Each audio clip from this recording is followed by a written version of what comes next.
Привет, друзья!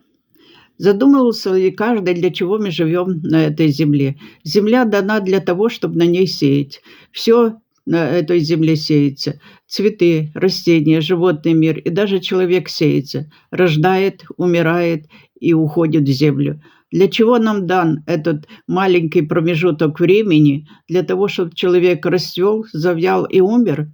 Святое Писание нам показывает, что жизнь нам дана для того, чтобы познать тайны Царства Божьего. Именно для этого Иисус показывает нам, для чего мы пришли в этот мир.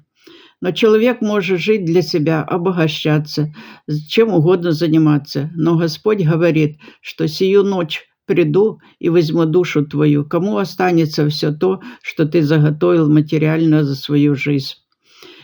Господь дает нам шанс именно один раз на земле прожить по духу, а не по плоти и душе, потому что все материальное – это тленное, а вечное – только духовное.